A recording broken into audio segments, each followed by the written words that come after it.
the Holy Grail, the cup of Christ, the mug of the Merovingian. Since Bavarian knight and composer Wolfram von Eschenbach's Parzival brought the idea of the Grail myth to life, humans have been gobbling up every book, movie, and annoying History Channel series surrounding its mythos.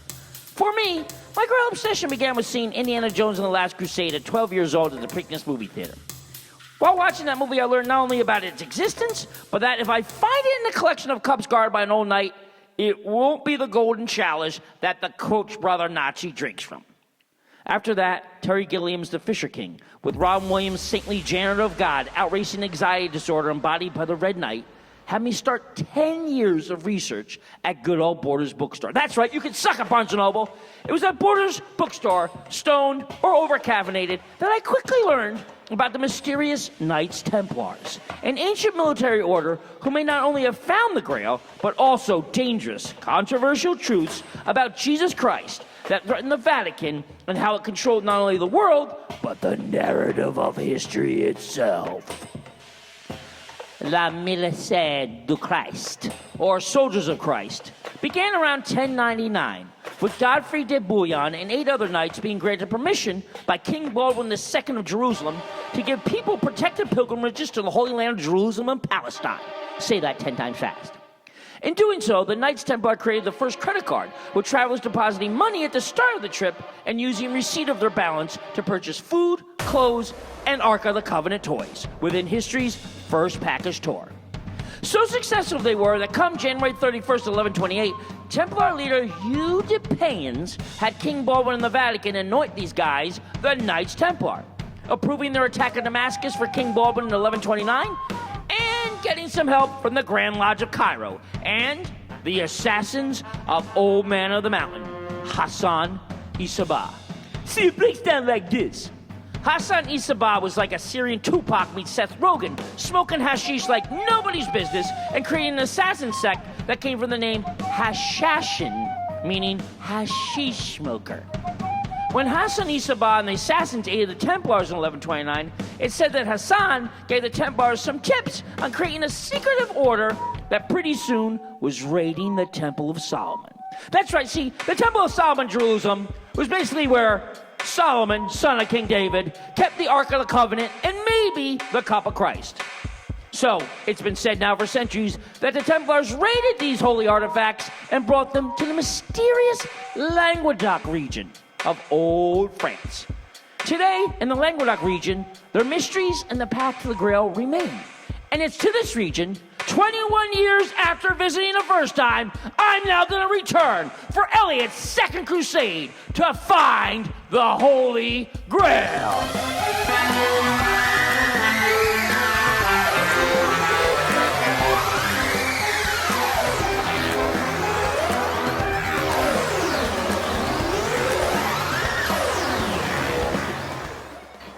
There has to be a Grail. What were the Crusades? The Pope's publicity stunt?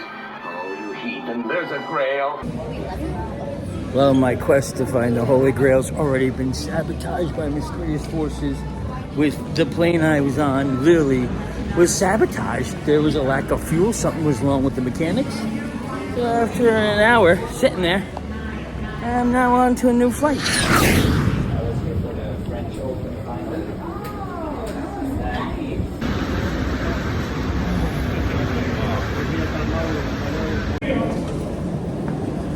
The toughest thing about coming back to Paris, trying to figure your way around the metro, everything's in French. Everything's in French.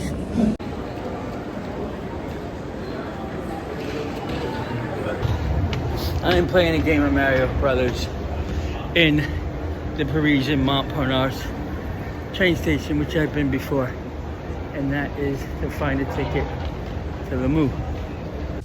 So, after I hydrated my grumpy Dutch painter companion with a little bit of a Paris train station smoothie, we hopped onto not one, not two, but 3 different trains in a total of 5 hours of jet-lagged, over-exhausted travel, confused and weary, into the heart of Languedoc region, Templar country, near a little town called Carcassonne, taking me specifically to Limoux, which I had been at 21 years before running into this Da Vinci Code extra. And here I was. Over 32 hours of being awake, I have officially made it to a town that if you ask any ticket taker at any of the main airports or train stations in Paris, they will almost give you no response or a look of confusion. But I made it to Limoux. For the first night and morning, I thought Limoux actually was a nearby town I had stayed, but it wasn't. Regardless, it's an enchanting, magical, mysterious, medieval-type city located on a river, looking much like some place that Harry Potter would have hung out or hidden from Voldemort, and I don't even give a shit about Harry Potter. But as I got into town, I was weary, and finally I came to the center square full of mirth and market and amazing wines, and of course, me doing the Pulp Fiction mayonnaise thing. Now, I don't know about you, but after being up for 32 hours straight, my mind goes fucking nuts. I woke up to a terrifying state of delusion, not knowing who I was, where I was, and it was pretty fucking freaky. So, I opened the French windows, being I was in France at 4 a.m., and looked out into the beautiful twilight of Limoux, which definitely was calming to me. 3 sheets to the wind, I jumped into the 8:30 a.m. shitty breakfast at my hotel, finding that almost all the breakfast had been eaten by everyone else, and, I didn't... Oh, wait a minute. I think I'm going to drink the rest of that orange juice, which I did. After walking around for 2 hours to find a European adapter, ranting and raving, making TikTok videos I'd even post, I decided I need to talk to my colleague. Hey, buonasera, the Professore Fazzoletto. Come sta? Come se fa? Is it the français in your part of the world, you know? Come se fa? It means how are you? Have you been to Gunde? I don't know. I mean, I've been taking... I studied fucking Duolingo for 3 months. How to say un chien et cheval mange orange, but no one gives a shit about a fucking dog and a horse eating an orange when you get to the south of France. You know, you need to be able to say, how old are you? So yeah, I'm trying to get. Hey, so you are in the Rennes Chateau, getting ready for the Rennes Chateau? Where are you? I am in the Turin, Italy. I'm here looking at the Shroud of Turin, and no special DNA analysis to find out if it's Jesus Christ or it is Jacques de Molay the Templar. Wow. He's born in 1514. Shroud of Turin. Then we also have the Holy Jacques strap, which you know very much about the Ritorto Eliotto. Yeah, the holy Jacques strap of Jesus Christ. So what the skank Italian was trying to tell me was that the Holy Jock Strap, a thing I made up when I was 14 in a movie I made, was actually real. Along with the Holy Grail, I could find the Holy Jock Strap. Jock strap that Jesus wore before his crucifixion. They made him take him off before the crucifixion, and maybe that he kept it on. We don't know. But that's why I'm zooming you. You are walking around looking like a flaming Pinocchio in your leather suit. Professor Fazzoletto, when I get to Rennes Chateau, what should I be remembering? It's been a while. It's been 21 years. So what can I remember when I get there? Am I supposed to be... Do you think... First, you go in there, but when you get to the courtyard, go ahead. That is where you find the Tower of Magdala. That is the tower to Maria Magdalene that Sonia he built in 1891 into the 1900s. And then when you get up there, hopefully that is where the cup of the Christ, the Holy Grail, that is where that is. I'm much gas if I'm too much of spaghetti. But maybe you're saying maybe the Grail's on the roof of the this is among the Tower of Magdala. Okay. But the cup of Christ is up on the stairs. You go into the Tower of Magdala. Maybe you find the Holy Grail. We split it. We give it to the Vatican. We split the real world. All right. Well, good talking to you, Professor Fazzoletto. Buenas noches, buena notte. Thank you, and good luck with further new analysis, spectra analysis of DNA of the Shroud of Turin. Like you said, that you think that it's the Holy Jockstrap. So that's good. What you want from me? Hey, okay, thanks a lot. Okay. Oh, fuck yourself. I still gotta get to Rennes Chateau, whether I know more or not. Regardless of learning nothing from Fazzoletto, I got Sebastian, a guy I just met, an awesome punk rock musician, to drive me to Rennes Chateau, which was a couple minutes away. And finally, I was back at Rennes Le Chateau. Here we are at the mysterious Rennes Chateau, where in 1885, French Saunier, Berenger Saunier, came to stay as the country priest with 18-year-old Marie Derenaud. It was here that suddenly, by 1891, he discovered something, a very powerful treasure, in the cathedral of La Rennes Chateau that would change history and our concepts of Jesus and Mary Magdalene. Last time I was here, there was not half of these businesses or cars that almost hit me. For over 120 years, Rennes Chateau now is one of the only churches in the world almost that has the inscription above its entrance that reads in Latin, "This place is terrible." That's right. Right above the doorway, underneath the statue of Mary Magdalene, it says, "This place is terrible." Why is this so? We'd have to ask Berenger Saunier, who's been dead for about 120 years, but we still can find more by going inside Rennes Chateau in its house of mysterious secrets. So, what I'm babbling about in front of here is how this stone pillar behind me is the stone pillar that in 1891 Berenger Saunier removed from Rennes Chateau's altar to discover two bodies. Maybe they were the bodies of Jesus and Mary Magdalene, but no matter what, they were horrifying in their nature.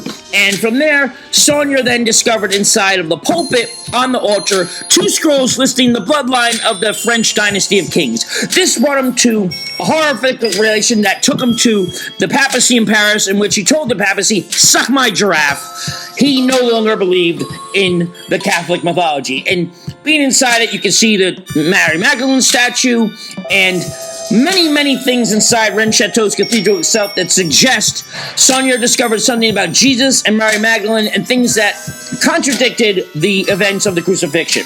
He then built this Tower of Magdala, and, second time around, I still don't know what exactly happened here, but something huge definitely happened, earth-shattering, and, inside Rennes Chateau now, you go inside the actual cathedral, and first you find Asmodeus, the guardian of secrets, the custodian of lust, and it definitely suggests having a devilish statue that something's up in this statue, and this cathedral, like, why are the Stations of the Cross rearranged? There's no church on earth that has the Stations of the Cross rearranged the way that Saunier specifically did, almost to say that the crucifixion never happened, or events of the crucifixion were not as described in the Bible. He then has the Shepherd of Arcadia statues, especially the Stations of the Cross, makes me think he definitely found something that went against everything the Catholic Church has told us about Jesus and Mary Magdalene. And in the courtyard here is where he's buried, and the Tower of Magdalene, where I thought the Grail was. Fazzoletto had me go to this tower, and that's where I looked for the Holy Grail.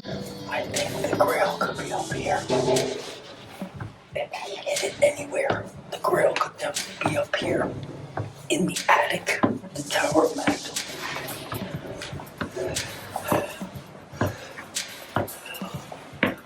Grail? Is the Grail here? Oh, wow. Is the Holy Grail here? Holy Grail? No? No Holy Grail? No Holy Grail. Oh, it's no Holy Grail. And no Holy Grail up here.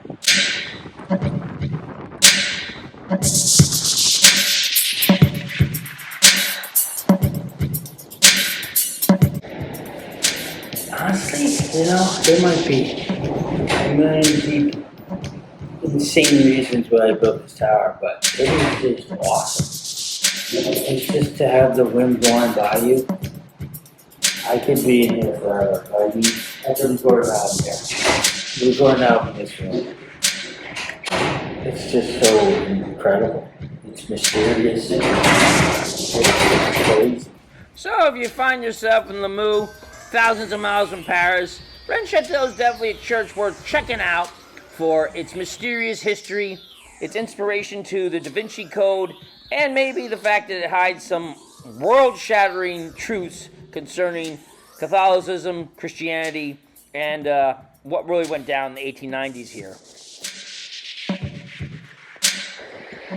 Well, we're in the courtyard of Rennes Chateau. Father.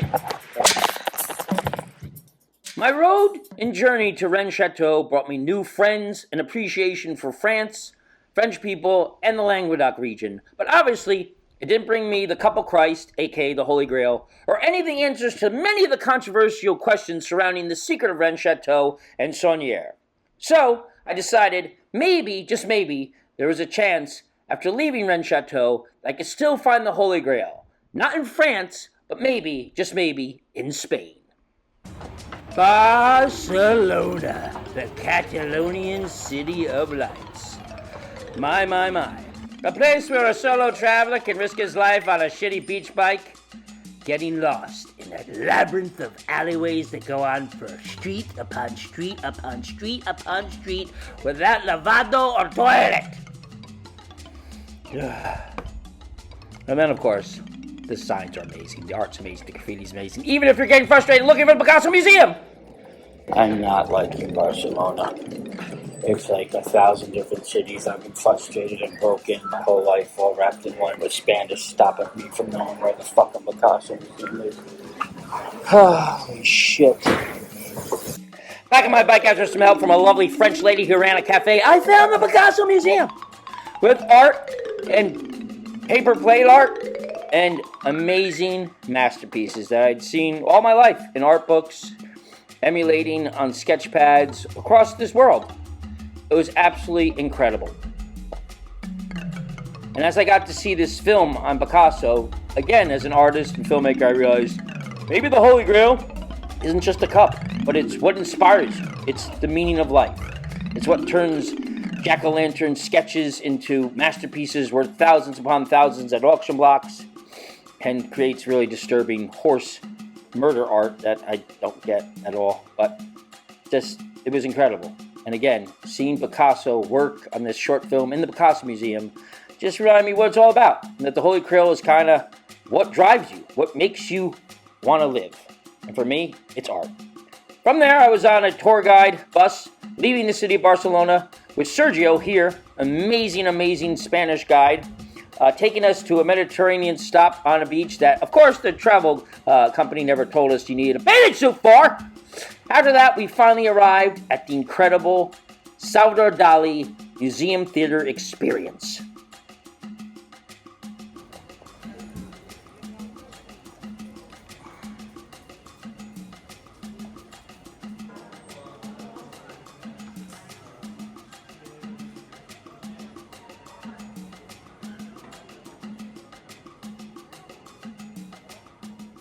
As I salivated over the art around me, and of course the buxom voluptuous statue standing on the hood of a Chrysler Ford, I couldn't help but feel like Rimbaud's drunken boat of a passenger through this thing called life. The art that Dali created all around me, enticing me, inspiring me, and again, reminding us that life is what you make of it. Sure, we all can't build a castle that's a testament to our art and a place to live and have people eventually visit for the next thousands of years, but life is what you make of it, whether an artist or filmmaker or whoever. And again, along the way, maybe you can have a gigantic boat upside down, a couple of yards over a Chrysler with a huge buxom figure on it. Seeing all these weird crucifixion pieces all over the museum started me to think maybe Dali, being an intellectual genius, discovered something himself about Jesus and Mary Magdalene, as seen in these pictures. Then, of course, there were the strange painting of a mixture between medieval knights and the Hashashins of the Grand Lodge of Cairo. And again, another weird painting with all these bags of treasure, almost as if he knew a little bit about Saunière and Rennes Chateau and the treasure Saunière found. Finally, there was this gigantic, amazing piece that he had painted, like Michelangelo had painted Sistine Chapel, picturing his own version of the ascension of Jesus Christ into the heavens. And though this wasn't as controversial or contradicting as the things we saw in Saunière's Rennes Chateau, it definitely filled me with a magical feeling that had me question things. After I walked across the grand floor, standing at a tour guide let me in on a secret that most people didn't know by this point. That on this very floor everyone's stomping above is actually the floor above the very tomb of Salvador Dali. His buried body right underneath that little slab there. Yes, that's right. Right underneath that, as you learn as you go downstairs, There is the tomb of Salvador Dali, buried not unlike whatever was buried underneath the crypt altar of Saunier's Rennes Chateau Church 120 years ago. Did Dali discover something the same way Saunier did, as seen in this strange luminescent paintings of Mary Magdalene holding Jesus' body? I don't know, but still interesting to think about what moved Dali to be so obsessed with the crucifixion himself. As I finally at last bid adieu, or buenas noches, to Catalonia and Barcelona and all its very expensive, strange attractions, I was very disappointed by not finding the Holy Grail. And that's when 5 minutes before closing, I came into a Spanish comic book store, finding a plethora of amazing Spanish graphic novels, original Spanish comic books, all over the place, but too big to fit into my luggage. And then I found this amazing limited edition Indiana Jones and the Last Crusade action figure. The very type of character from the movie that inspired my quest for the Grail all of my life. It was amazing. Then as I got back jet-lagged to New Jersey and peered through the invisible roof of the Tesla Uber I was in, I realized, no matter what, even though my 1,000-mile journey to Rennes Chateau and then to Spain and Dali's museums didn't bring me the actual Holy Grail, it did bring me a miniature version of it. And in that, the essence of all that inspired me to seek the Grail and be an artist since I was a kid. And that's pretty damn cool. Pump the brakes on Dali's Datsun! Oh my God. Suddenly, sitting back in New Jersey, as I started to review the footage for this film, there comes upon me a shot of a silvery crucifix on the mantle of the Castle Pueblos where Gala, Dali's wife, lived. There, next to the silver crucifix, is a chalice, the cup of Christ, the Holy Grail. It was in front of me the whole fucking time! Oh my God. Instantly I started Googling, and guess what? Dali and Gala seeked the Holy Grail their entire life. They wrote books about it. They made paintings on it. Oh my John David Ding Dong. Right there at Dali's museum. It was all right there in front of me. There's pictures of the crucifix, the artworks regarding the crucifixion, Mary Magdalene drawings that Dali did in his lifetime. All of it was part of a Da Vinci Code-like sign. Look at this weird saw-like contraption in which there's a mangled head hanging over that of a naked goddess in a phone booth. I mean, it suggests that, the cup of Christ is going to be hidden underneath the Magdalene. Gala being Dali's Magdalene. I mean, why would Dali have himself buried separately from Gala if he had already arranged to have them both buried together, guarded by a giraffe? It didn't make sense unless, just like with Rennes Chateau, Gala's castle was concealing the truth of the Grail, just like some of his crazy art in the museum. That's right, the Castle Pueblos, Dali's Datsun, all of it pointing, just like the elephant that inspired the AT-ATs of Empire Strikes Back, to the Cup of Christ, right there in plain view of all the exhausted tourists that go there on the second stop of Dali's legacy. The Cup of Christ right there on the mantle of Gala's house, again saying, just as Rennes Chateau, that Mary Magdalene holds the secret to the Cup of Christ. Gala was Dali's Mary Magdalene. I walked there, I saw pictures of giraffes, and I missed it. I missed the Holy Grail being right in front of me to drink from. Oh well, at least I got the Spanish version of the Indiana Jones and Last Crusade action figure. And I know at least that I did, in some ways, find the Holy Grail.